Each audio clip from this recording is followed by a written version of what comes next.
Adolfo, bienvenido a NEC Noticias y buenos días. Adolfo, buenos días. Buenos días, un gusto estar acá con ustedes. Adolfo, tema agua, uno de los puntos vitales para el próximo gobierno, el reto, uno de encontrar un canal, pues el nuevo presidente va a entrar casi terminando la sequía, y cómo de abastecer de agua potable a las mayores comunidades que todas estamos tomando agua de la cuenca del canal. Colón, Panamá, La Región en La Chorrera, y San Miguelito, obviamente. Bienvenido y buenos días. Buenos días, muchas gracias por tenernos acá. Sí, el día de ayer en el foro de agua que sostuvimos, uno de los temas principales era cómo hacemos para tener la disponibilidad de agua en los momentos donde Panamá no tiene la precipitación. Es decir, si nosotros tomamos el promedio de precipitación que tiene Panamá y lo comparamos con otros países, tenemos más agua que la mayoría del mundo. El problema es que no la hemos sabido almacenar debidamente para los momentos más complejos. Entonces, tenemos una población creciente, eso ya lo sabemos, pero además tenemos un canal de Panamá que tiene una demanda importante por el hecho de su ampliación, tiene una demanda mayor a lo que tenía antes de agua, y a nivel mundial la logística está dispuesta de tomar esa oferta que el canal pudiese entregar, y en este momento, por primera vez prácticamente en la historia, se han reducido los tránsitos, o sea, hemos limitado la oferta que el canal de Panamá le da a sus clientes. Entonces, el problema que tenemos es de almacenamiento de agua para esa posterior disponibilidad, y lo que se discutió en el foro de ayer son diferentes alternativas que tenemos para incrementar esa capacidad de agua. Se habló de los diferentes potenciales proyectos que existen y por supuesto el proyecto de Río Indio como el que parece ser el más potable, valga la redundancia. Sin embargo, el tema con el proyecto de Río Indio es que obviamente tiene un impacto en una comunidad que tiene que tomarse en consideración y tendría que manejarse debidamente con una estrategia de comunicación muy clara, con una estrategia que lleve de la mano a esa comunidad a asegurar de que no estamos imponiendo algo, sino más bien estamos buscando una solución para todo el país. Pero esa es la realidad. Tenemos más potabilizadoras que están en construcción ahora mismo. La demanda de agua va a continuar. Si bien es cierto, hay una capacidad de mayor eficiencia por parte del IDAN, definitivamente. Se habló el día de ayer de la posibilidad de mejorar de forma estructural el IDAN, de despolitizar el IDAN, entre otras cosas, de obviamente tomar algún tipo de control sobre las fugas o el agua no contabilizada, que nos lleva a tener en Panamá una cantidad de agua per cápita bastante alta, así como obviamente docencia para tratar de reducir esa cantidad de agua que utilizamos per cápita. Pero bueno, todas estas estrategias al final igualmente apuntan a la necesidad de hacer algún proyecto para almacenaje de agua. ¿Salió alguna propuesta en concreto? Bueno, la propuesta en concreto es ejecutar el proyecto de Río Indio. La propuesta en concreto es ejecutar el proyecto de crear una presa que logre un almacenaje en Río Indio.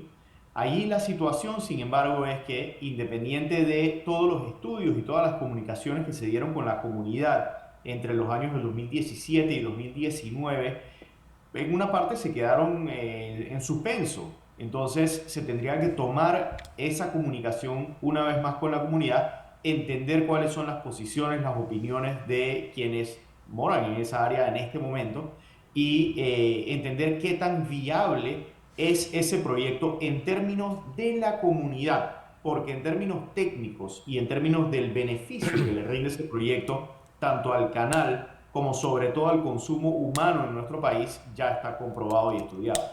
José Blandón con nosotros, Adolfo. Buenos días, Adolfo. Buenos días, don José Blandón. Un placer tenerlo aquí con nosotros para que comparta como empresario algunas de las preocupaciones que tiene nuestra gente y que tenemos nosotros, y a través suyo llevarle una voz autorizada en temas de esto, porque no se trata solamente de saber el problema. El problema ahora mismo es encontrar los recursos para el desarrollo de lo que usted nos está planteando. Por ejemplo, en materia de agua, que es el tema que ayer se trató, y lo felicito por tocar un tema que es importante en Panamá, pero que nosotros hemos olvidado. Y le traigo la experiencia de Uruguay, hablando con el presidente Mujica. Me decía, lo que pasa es que nosotros, en mi gobierno, cuando él era presidente, vimos el problema, pero no hicimos nada. Y usted recuerda, Uruguay hasta hace unos días sigue teniendo un problema de suministro de agua potable. Nosotros tenemos un suministro de agua que va en 3 sentidos.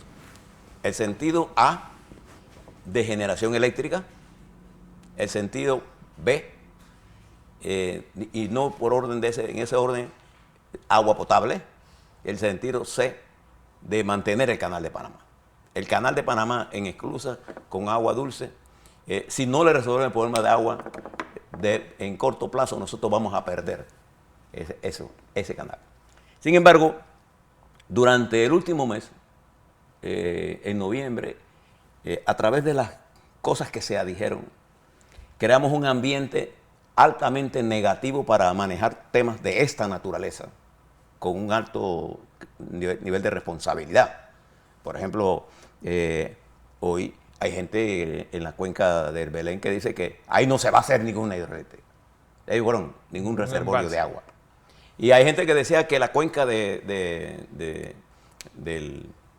Minera, de la cuenca hidrográfica, afectaba el canal de Panamá, cosa que es totalmente falsa, para los que entienden de esto. Pero mi pregunta es la siguiente. ¿Usted cree que nuestro sector privado, local e internacional, está en capacidad de impulsar estos proyectos? Porque de lo que se trata es de aprender a cosechar agua, que nosotros no sabemos eso. Por ejemplo, el río Santa María, de invierno se llena todo. Usted ve todo eso, llanos ahí de Santa María, pero de verano el escotaje eso es nada. Un páramo. Y nosotros podemos cosechar agua en esa área para Red y Los Santos. Nosotros tenemos que aprender a cosechar agua en Chiriquí. Necesitamos necesitar agua para Panamá Oeste. Y para Panamá, porque las construcciones de las plantas que estamos haciendo a las orillas del canal corren el peligro de ser agua altamente contaminada por el incremento de la salinización y la probabilidad, todo que son ingenieros saben, que ocurrir un accidente puede provocar grandes contaminaciones al agua potable. Entonces yo tengo que, en cierta medida, desprender eso del canal de Panamá para hacerlo más. Entonces tengo el lago Bayano, que es un lago que en uso hidráulico para la energía es altamente ineficiente, porque una masa importante de agua cuando va a nivel de 50 no se puede generar y a 54 es más caro. Entonces, mi pregunta es la siguiente. Después de este incremento del salario mínimo al sector privado, que para mí en este momento es bien difícil para la economía manejarlo, después de las decisiones que hemos tomado de cerrar la mina, una inversión de 10.000 millones de dólares, ¿de dónde nosotros vamos a obtener las inversiones necesarias para invertir en agua? Porque son inversiones millonarias, sobre todo con una empresa como el IDAN, que es una empresa que es ineficiente en términos de rentabilidad. Nosotros no sabemos la rentabilidad del IDAN. Nosotros tenemos que decidir, si queremos una empresa estatal, tiene que ser rentable. Y si queremos una empresa privada, entonces hagámosla privada, pues. Pero no podemos tener una empresa que no tenga capacidad de refinanciamiento. ¿Usted cómo mira esto ahora? Sí, es que son una serie de factores. Primero que todo, si hablamos de la necesidad del agua, como bien usted mencionó, la generación eléctrica es una de ellas, pero sí nos hemos tratado de concentrar en el consumo humano y en la necesidad del canal. Cuando hablamos del consumo humano, en efecto hay otras alternativas. Por supuesto, podemos hacer reservorios a lo largo del país. Incluso lo más probable es que a lo largo de los siguientes años, a lo largo de las siguientes décadas, se tengan que hacer reservorios adicionales en otros sitios y otros puntos del país. Igualmente está definitivamente que el lago Bayano, que tiene una disponibilidad de agua importante. El problema con el lago Bayano es su ubicación, está sumamente lejos de las áreas que realmente necesitan ese consumo. Por ejemplo, todo el área de San Miguelito, todo el área de Panamá Este, que pudiese beneficiarse de Bayano, pero está a una distancia tan larga que solamente en costos de construcción de líneas y de bombeo sería un costo sumamente elevado. Entonces, le sumamos la necesidad del canal y eso entonces es lo que nos lleva a que Río Indio puede ser definitivamente la opción más viable. En términos del costo financiero, igualmente el hecho de que esa agua vaya a ser utilizada en gran parte por el canal. Recordemos que en este momento, de toda la disponibilidad de agua que nosotros tenemos en Panamá, el consumo humano es prácticamente el 15%. El consumo del canal, sin embargo, es un poco superior al 60% de esa agua. El resto, pues obviamente, se pierde o se evapora, pero el consumo del canal es muchísimo mayor que el consumo humano. Entonces, el hecho de tener esa inversión, y hago énfasis en la palabra inversión de un proyecto de esa magnitud, utilizando los recursos del canal, considerando de que es un proyecto que va a rendir agua para el uso del canal y que puede a su vez incrementar los ingresos del canal, es algo que tuviese factibilidad financiera. En términos de la ejecución de proyectos a nivel nacional, y aquí no solamente me concentro en agua, sino en todo proyecto que tenga algún tipo de afectación negativa con alguna comunidad, área o grupo de personas, es una preocupación igualmente el hecho de que se está viendo ya como una virtud la oposición férrea a algún tipo de proyecto que tenga una complejidad o una afectación. Y eso no puede ser, si no, no hubiéramos hecho el canal de Panamá, si no, no hubiéramos ampliado el canal de Panamá, si no, tampoco hubiéramos hecho el metro de Panamá, que tuvo afectaciones con diversas personas, diversas áreas, diversos grupos al momento de su construcción. La construcción de este tipo de proyectos es compleja y va a tener personas que se van a oponer, pero es un tema de, en primer lugar, puramente números y finanzas, de cuál es la mejor alternativa en términos de viabilidad financiera. Y en segundo lugar, en términos de ver las afectaciones, bueno, tomar las acciones para que las afectaciones sean Pero, mitigadas o nulas, idealmente. le escuché decir que la distancia entre el lago Bayano y el canal es demasiado larga. En los Estados Unidos, en China, se traslada el agua a largas distancias. 70 kilómetros no es absolutamente nada que hagan. No conozco los datos que tiene usted, conozco los datos que tengo yo con respecto al uso del agua en el canal. De hecho, a mí me tocó hablar con el director del Canal de Panamá sobre esto. No veo cifras. Mientras no vea cifras, son elucubraciones. No veo lo que veo es la factibilidad. Es más fácil utilizar un lago que ya está hecho para quitarle peso en agua potable, porque las nuevas plantas adyacentes al canal, que van a tomar agua del canal, representan 12 esclusajes adicionales menos en el Canal de Panamá. Entonces, a las que existen, yo le tengo que quitar 8 más, son 20 esclusajes diarios que yo tengo que sacar, que lo puedo poner en agua, y B, yo puedo, a un costo relativamente barato, llevar el agua al Canal de Panamá. El problema es que estamos usando números que dice el canal que tiene, pero no nos los muestra. Los números que yo tengo del Canal de Panamá, incluso estamos hablando de un Bayano y que la República de Panamá compraría a AES, porque nosotros somos dueños del 49% de esa empresa, de esa parte, tenemos que pagar el 51% y tenemos un mecanismo para hacerlo, porque además tenemos otras cosas que podemos permutar con ellos. Lo que quiero plantearle es que usted como empresario debe saber y sabe con precisión que el problema no es decir qué cosas tengo yo que hacer, probablemente todos lo sepamos. El problema es cómo conseguir el financiamiento después de las decisiones que tomamos en noviembre. Sí. Después que yo cancelo un proyecto de 10.000 millones de dólares, yo veo muy difícil que nosotros en el mercado vamos a obtener financiamiento. Lo veo, no digo que es imposible. Creo que vamos a tener problemas serios en el año 24. Entonces tenemos que utilizar, y le veo a usted porque yo creo que el sector privado panameño debe jugar un papel más, la palabra que voy a usar es audaz, en empujar iniciativas que nos permitan a nosotros emprender nuevamente el camino de un desarrollo sostenido, porque hemos perdido cosas importantes. Sí. Es más, estoy sumamente preocupado por el incremento salarial que anunció la señora ministra, por el efecto que tiene en una economía ya golpeada y en el efecto que hay en la caja del Seguro Social. O sea, nosotros tenemos problemas que atender sumamente serios en materia financiera y nosotros tenemos hombres y mujeres en el sector privado panameño con la capacidad técnica de poder ayudarnos a entender esto. Lo que no podemos es satanizar a quienes nos pueden ayudar a resolver los problemas. Sí, definitivamente.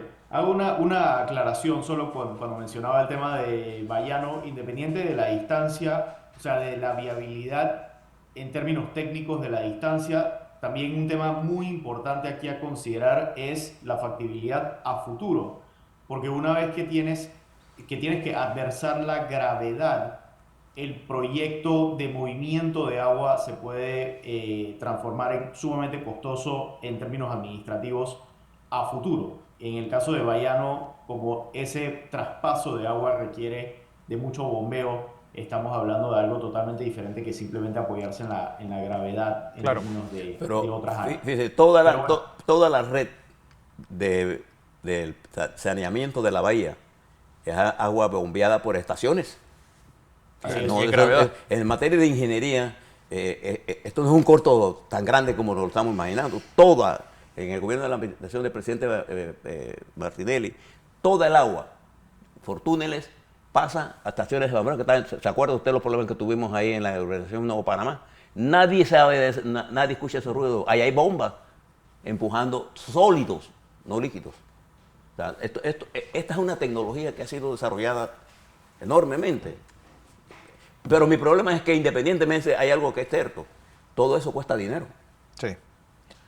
Por supuesto, por supuesto. Bueno, y realmente, ingeniero, aquí el tema es este debate que estamos teniendo sobre las alternativas, su viabilidad financiera de cada una y las desventajas, ventajas y al final las especificaciones técnicas de cada una de Claro. ellas que nos rindan entonces la complejidad y el riesgo de ejecutar cada una de ellas. Ese es el debate que nos gustaría ver. El tema aquí es que lo que hemos visto en los medios y lo que hemos visto por declaraciones de algunas personas de la administración es no hagamos nada. Sí. Entonces, si nosotros estuviésemos por lo menos viendo este debate que usted y yo estamos teniendo en este momento, yo creo que estaríamos un poco más tranquilos de que al menos se está evaluando las diferentes alternativas con el objetivo de tomar una decisión a corto plazo, porque recordemos que estos proyectos ejecutarlos toman muchísimos años. Claro. Y recordemos que el efecto del niño, si bien en el 2024 parece como que va a ser mermado, vamos a tener en los próximos años otro niño. Claro. Eso es Sí, sí, prácticamente esto es recurrente. indiscutible. Entonces, eso es todo lo que buscamos, que se dé este tipo de debates de manera que nos apunte a una potencial decisión. Adolfo, algo que hoy es titular en varios periódicos es la deuda de 1.700 millones de dólares del gobierno con el sector privado. Sí, nosotros estamos en este momento, y yo lo mencioné cuando tuvimos esa entrevista, nosotros estamos en este momento en constante evaluación de esas cuentas por pagar, por el hecho de que la última cifra oficial que tuvimos fue a finales del año 2023 y en este momento estamos trabajando con estimados.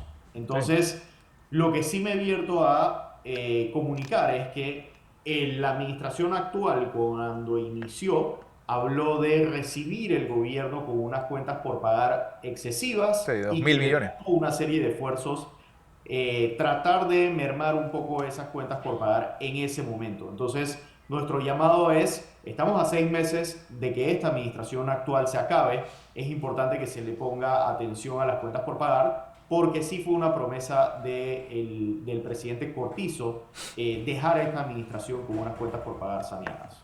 Adolfo, ¿qué sigue ahora con esta agenda país? ¿Cuál es el siguiente tema? Bueno, el siguiente tema es empleo y emprendimiento, que va un poco en línea de lo que estábamos conversando hace un momento, igualmente sobre el salario mínimo, el impacto que va a tener ahora ese incremento en la pequeña y mediana empresa. Sabíamos que había una inflación que se tenía que considerar, pero a su vez también hay una afectación negativa que tienen las pymes a producto del año pasado, así como producto de la crisis del 2022 y la pandemia, que todavía tiene sus arrastres en algunos casos. Entonces, sectores específicos como turismo, como restaurantes, hay sectores que están muy golpeados y hay que ver cómo Pero nos impacta. un, Pero esos son los temas que vamos a hablar en nuestro foro de empleo y un- emprendimiento, que va a ser el 24 de enero, uno, igualmente, predios de la Cámara de Comercio. uno de los temas que veo que siempre se convierten en tabú para no discutirlos es que el tema de generar empleo, señor director, es que esos empleos están dirigidos a los sectores tecnológicos y a la pequeña y mediana empresa que pagan un costo por mano de obra muy alto en términos de las prestaciones. Entonces, tenemos un código laboral altamente inflexible en materia de el nuevo mercado laboral que se está generando en el mundo y que nos va a afectar a nosotros con la inteligencia artificial.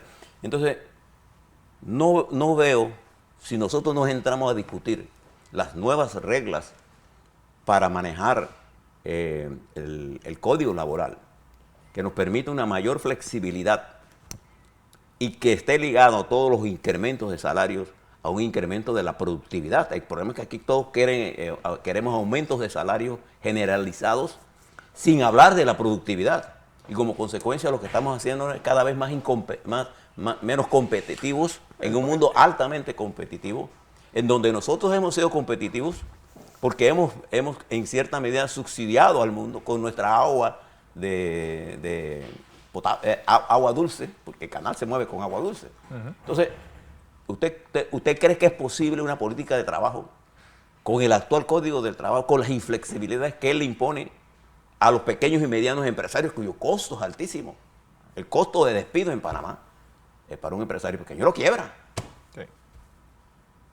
Sí. Bueno, un tema importante es que como empresarios, lamentablemente todo lo que nos tienen en el camino nos toca manejarlo, ¿no? Así fue con todos los cambios de impuestos que hemos tenido en el pasado, con las impresoras fiscales, hay múltiples informes, etcétera, regulaciones y demás que la empresa privada tiene que manejar porque así lo dictan las leyes. Y en este tipo de situaciones nos toca ver cómo echamos para adelante, ¿no? Cómo Claro. logramos continuar siendo productivos. Estoy bastante de acuerdo con usted que existen industrias en Panamá que tienen una ventaja competitiva por el hecho de poder pagar salarios un poco mayores por márgenes un poco más amplios, pero no nos queda de otra que tratar de encontrar mecanismos donde podamos seguir echando adelante. Mencionaba el tema del turismo. El turismo está tratando de ser innovador de alguna forma u otra para traer esas personas que puedan estar dispuestas a pagar un poco más en comparación con otros países, porque nuestras competencias turísticas en otros países son más baratas y en algunos casos tienen una mejor experiencia, en muchos casos desde el momento que se bajan del avión. Entonces, hay muchos obstáculos que tenemos en el camino y como empresa privada lo que estamos dispuestos a hacer, como siempre, es tratar de sobrepasar esos obstáculos, ¿no? Pero no es sencillo y lo que vemos como impacto contraproducente es obviamente en algunos casos afectaciones en el desempleo y sobre todo reducciones en la cantidad de emprendimientos o de nuevas empresas. Sí. Eh, Y, bueno, y esperemos que las usted, políticas se usted no cree presenten que nosotros no estamos brutales. usted no cree que nosotros estamos pensando más en proteger a los que están empleados que en crear nuevos empleos. Porque nosotros tenemos una tendencia a tratar de proteger a los que están empleados que a los que no están empleados. Entonces, ¿quiénes son los que no están empleados? Los jóvenes. Claro. Esos muchachos que estaban protestando, están protestando por la falta de participación en las decisiones y porque el 17%, 20% de esos muchachos no tienen empleo, porque la economía no lo está generando y no lo vamos a generar mientras tengamos estos niveles de inflexibilidad que mantiene un código laboral de esta naturaleza. Estamos más preocupados por los que Sí. están empleados que por los que tenemos que emplear. Y la burocracia, yo hago un énfasis importante en la burocracia que nosotros tenemos a nivel nacional. Las empresas, las pequeñas empresas, tienen unos obstáculos muy importantes en términos Sí. burocráticos, Sí. en términos de toda la gestión que tienen que hacer tanto a nivel del gobierno, a nivel municipal incluso. Los problemas que nosotros tenemos en términos de que las empresas puedan hacer negocio. ¿En qué otro país usted ve que absolutamente todos los camiones por la calle están blancos porque no pueden ni siquiera poner una publicidad de lo complejo que es y lo costoso que es en Panamá? En cualquier otro país usted va y ve camiones hermosos pintados con publicidades atractivas. Estos son una serie de temas que en Panamá cualquier negocio pequeño automáticamente al día siguiente después de abrir tiene 5 personas de 5 diferentes instituciones que le están tocando la puerta. Aquí tenemos temas que van mucho más allá. Si hablamos de la burocracia, eso beneficia a ambos. Eso beneficia tanto al empresario actual como al que hoy día está empleado, como al que hoy día está informal que pudiese estar empleado. Entonces, tenemos muchos temas prioritarios que no se están atendiendo evidentemente y justamente es una de las cosas que estamos levantando como temas prioritarios a los candidatos que en este momento están entrando o que pueden entrar a esa silla en mediados de este año. Así es. Adolfo Fábregas, gracias por esta participación. Muchas gracias y buenos días. Bueno, buenos días. eso es lo que está ocurriendo.